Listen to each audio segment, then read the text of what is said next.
Europe 1, Le grand direct des médias. Télé-délire. Thomas Joubert. Et Hortense Diftin nous a rejoint dans ce studio pour Télé-délire. Salut Hortense. Bonjour Thomas, bonjour Julie. Comment allez-vous ce matin? Moyen, j'ai regardé la télé toute la journée hier et à moins d'être vieux vous-même ou d'en avoir un à charge, c'est démoralisant la télé l'après-midi.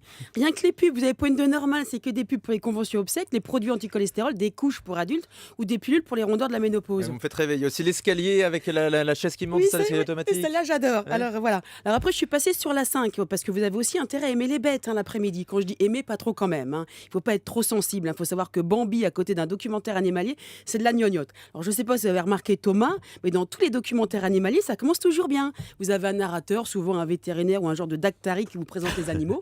En l'occurrence, ça, c'était une famille de gazelles. Il leur trouve des petits noms souvent. Et puis il vous explique le lien de parenté entre les gazelles, son papa, sa maman, la petite gazelle prénommée Goomba. Et en contre-champ, on vous présente Kiki, la maman crocodile, qui enseigne à ses charmants petits comment chasser. Alors après avoir vu Gamba jouer, on la voit se diriger vers le point d'eau. Mais vous savez que Kiki, la maman, elle est dans l'eau du point d'eau. Vous vous dites que le narrateur, le caméraman, il va faire un signe, il va faire quelque... Non. Et là, vous avez le crocodile qui se jette sur la bête, qui la prend, qui la retourne, qui la secoue dans tous les sens pour la tuer. Et là, le narrateur vous explique que Kiki a mangé Goomba.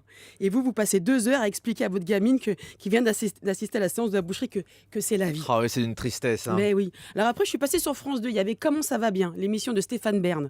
C'était au moment où Benoît tente désespérément de faire une quenelle en quinoa. C'est un peu comme d'essayer de faire une sculpture en couscous. Ça n'a aucun intérêt, c'est injouable. D'ailleurs, il n'y arrive pas. Et ensuite, il y avait Valentine Féot qui nous expliquait que les adolescents aiment se démarquer, faire de la couture et discuter avec leur mère. Ouais, alors moi, je ne sais pas si on vit sur la même planète avec Valentine, parce que chez moi, s'il y a bien 2 choses que l'ado déteste, c'est de se démarquer, de parler à sa mère, surtout en faisant de la couture. Ouais, ça je le confirme. Et le soir, qu'avez-vous regardé Hortense? Après les vieux, les animaux, les ados, tout ce que j'aime, j'ai dit...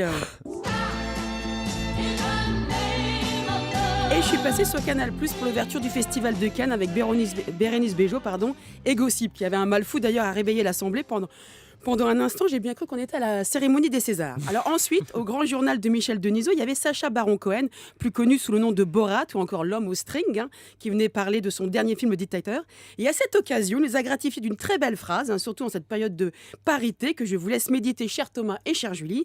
Donner le pouvoir aux femmes, c'est comme de mettre des patins à roulettes à un chien. Ça sert à rien, mais ça nous fait bien marrer. Ouais, voilà, il dit ça évidemment dans la peau de son personnage de dictateur qu'on retrouve très vite au cinéma. Merci beaucoup Hortense, à demain matin sur Europe 1 pour Télé-délire.